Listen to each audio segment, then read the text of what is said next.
آج ہم جس واقعے کو سننے جا رہے ہیں یہ صرف ایک قصہ نہیں، یہ قرآن کا آئینہ ہے۔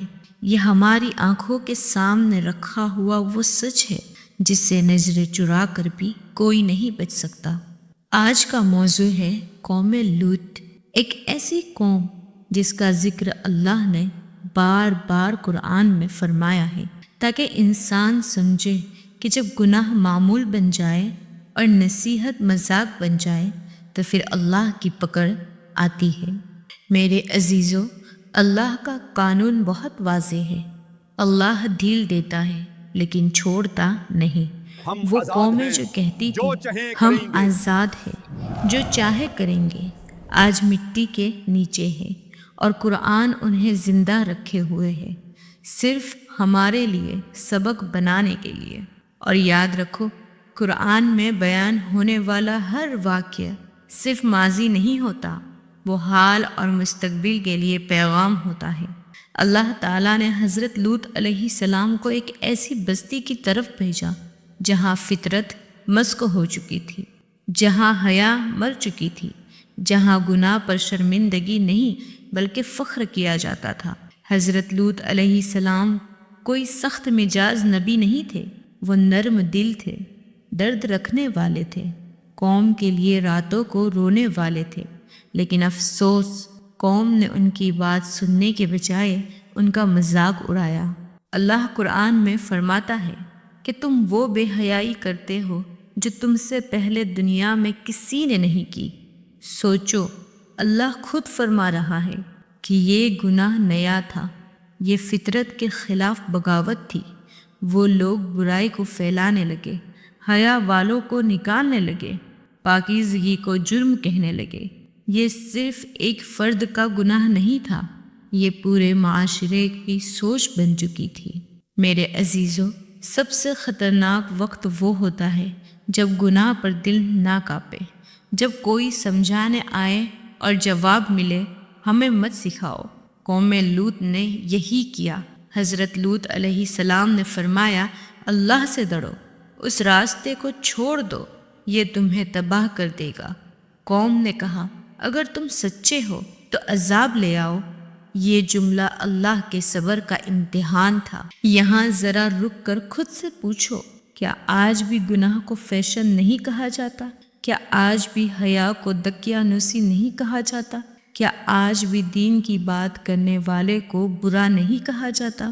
اگر جواب ہاں ہے تو قرآن ہم سے بات کر رہا ہے۔ میرے عزیزو، جب کوئی قوم حد سے بڑھ جائے اور ہدایت کے دروازے بند کرتے تو اللہ آخری حجت قائم فرماتا ہے۔ حضرت لوط علیہ السلام کے پاس اللہ کے بھیجے ہوئے فرشتے آئے، انسانی شکل میں، خوبصورت، نورانی، باوقار۔ یہ محض مہمان نہیں تھے، یہ فیصلے کے گواہ تھے۔ حضرت لوط علیہ السلام نے انہیں دیکھا تو دل میں گھبراہٹ اتر گئی، اس لیے نہیں کہ مہمان آئے ہیں بلکہ اس لیے کہ وہ اپنی قوم کی فطرت جانتے تھے۔ وہ جانتے تھے کہ اگر قوم کو خبر ہو گئی تو یہ لوگ باز نہیں آئیں گے۔ ذرا اس لمحے کا تصور کرو، ایک نبی اپنے گھر کے دروازے پر کھڑا ہے، سامنے اس کی قوم ہے، پیچھے اس کے مہمان ہیں، اور دل میں خوف ہے کہ کہیں اللہ کے بھیجے ہوئے ان مہمانوں کی بے حرمتی نہ ہو جائے۔ حضرت لوط علیہ السلام نے قوم سے کہا، اللہ سے ڈرو، میرے مہمانوں کے بارے میں مجھے رسوا نہ کرو۔ یہ الفاظ صرف زبان کے نہیں تھے، یہ دل کی چیخ تھی۔ لیکن جب دلوں میں خوف خدا ختم ہو جائے تو نبی کی آواز بھی شور لگتی ہے۔ قوم نے کہا، کیا ہم نے تمہیں منع نہیں کیا تھا کہ تم ہمیں روکنے کی کوشش نہ کرو؟ یہ وہ مقام ہے جہاں قوم نبی کو ہی مجرم سمجھنے لگتی ہے۔ آج بھی ایسا ہی ہے، جو حق کی بات کرے وہی مسئلہ کہلاتا ہے۔ اسی لمحے فرشتوں نے فرمایا، اے لوط، تم گھبراؤ نہیں، ہم تمہارے رب کے بھیجے ہوئے ہیں، یہ لوگ تم تک نہیں پہنچ سکتے۔ یہ الفاظ صرف تسلی نہیں تھے، یہ اعلان فیصلہ تھا۔ اللہ کا حکم آیا، رات کے آخری حصے میں اپنے ماننے والوں کو لے کر نکل جاؤ اور پیچھے مڑ کر نہ دیکھنا۔ یہ صرف جسمانی حکم نہیں تھا، یہ دل کا امتحان تھا، کیونکہ جو پیچھے مڑ کر دیکھتا ہے وہ دراصل اپنا دل بھی پیچھے چھوڑ دیتا ہے۔ میرے عزیزو، یہاں قرآن ہمیں ایک بہت سخت حقیقت دکھاتا ہے۔ حضرت لوط علیہ السلام کی بیوی ان کے ساتھ نہ جا سکی۔ وہ نبی کے گھر میں تھی لیکن نبی کے راستے پر نہیں تھی۔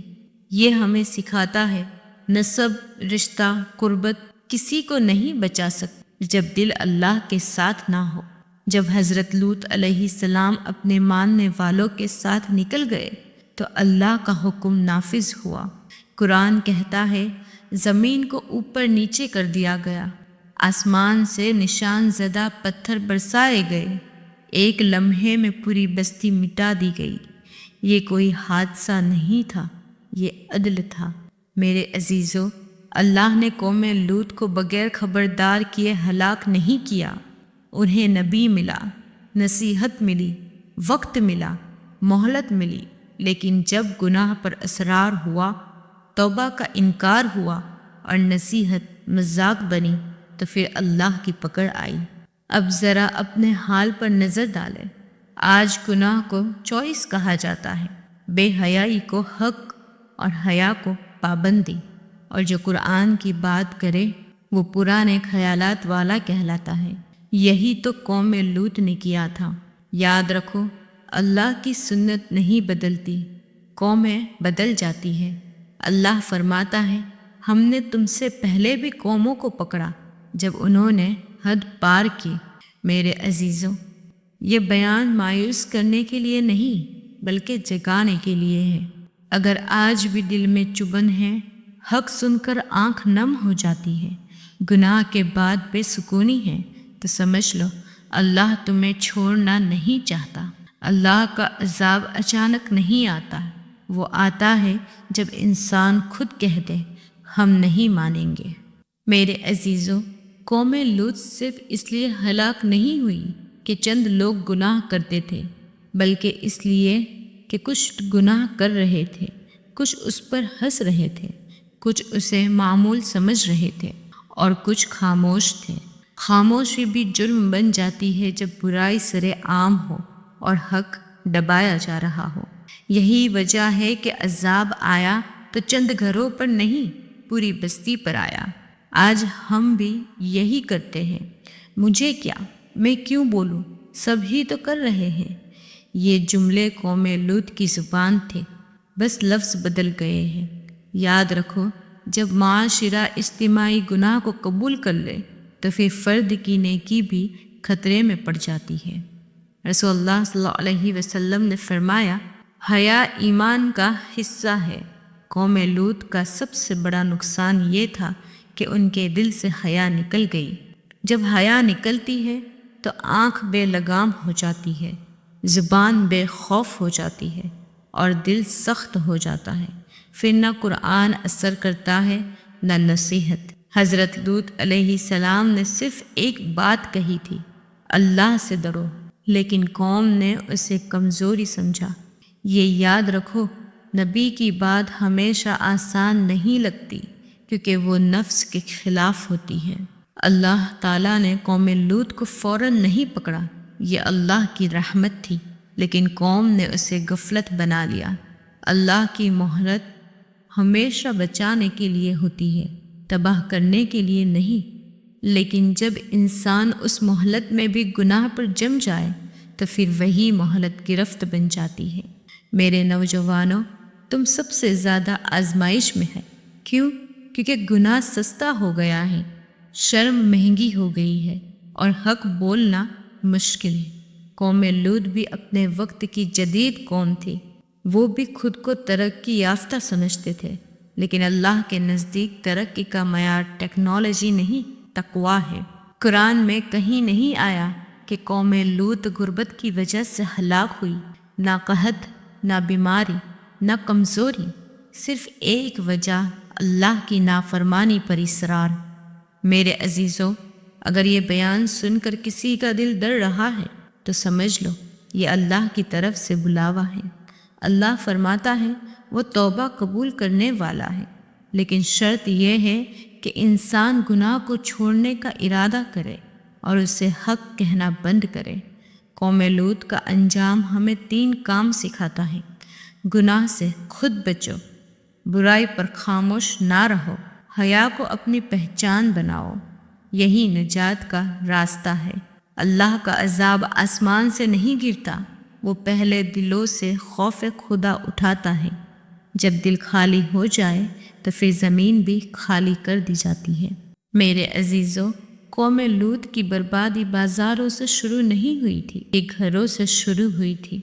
جب گھروں میں حیا کی بات نہ ہو، بچوں کو صحیح اور غلط کا فرق نہ سکھایا جائے، ماں باپ خود گناہ کو معمول سمجھ لے، پھر باہر کا معاشرہ کیسے پاک رہ سکتا ہے؟